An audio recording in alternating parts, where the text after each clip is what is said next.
Aloha, everyone, and welcome to a special New Year's Eve short stack edition of the program. I'm Steve Murray, and this is the worst program on the internet, sports.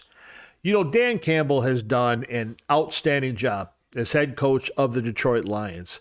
He has taken this once morbid franchise and has turned it into a divisional winner for the first time in 30 years. The Lions finished last season winning 8 of their final 10 games, and with an opening week victory over defending Super Bowl champion Kansas City, 2023 seemed to be a great season about to happen. And for the most part, that has played to be true. Thanks to their top 5 offense, the Lions started off 11-4 and sewed up their division before Christmas. That's impressive. And just as we've seen the team mature both offensively and defensively, we've seen Dan Campbell mature as a coach as well. Now, the next great opportunity for both team and coach came yesterday when the Lions went to Dallas to take on the Cowboys, where the Cowboys have been unbeatable at home. The Lions came in as a 6-point dog, and Dallas has been averaging 40 points a game at home and a margin of victory of 24.5. But it was a good game. I mean, the Lions held the Cowboys in check for most of the game, limiting their offensive output to half of its normal efficiency. And when Amon-Ra St. Brown scored with 23 seconds left to play, victory was just 2 short yards away.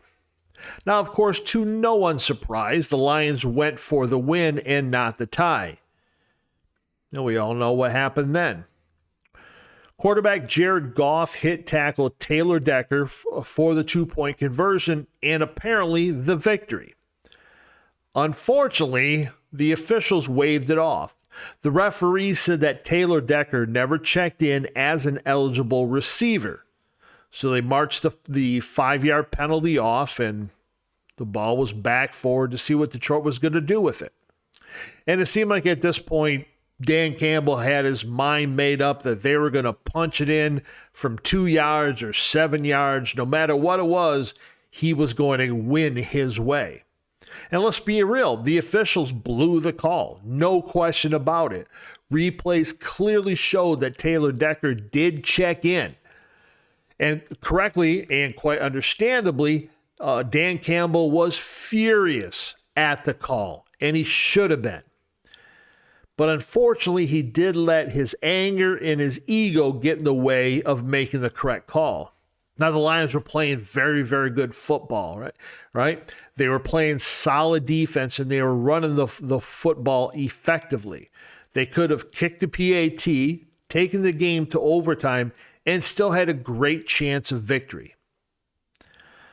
But they cost themselves that opportunity. And again, Dan Campbell has done a great job as head coach of the Lions, and he still deserves to be a front runner for Coach of the Year. But he has to learn, and I think he will learn, that you just can't always go for it. And as Cheech Marin once famously said in the movie Tin Cup, sometimes par is good enough to win. I want to thank you for joining me here on the little short stack program today, folks. Just as always, if you're looking for more online content, don't forget about our other program, worst program on the internet, The Blues. And I hope you're having yourself a wonderful and safe New Year's. Take care, my friends.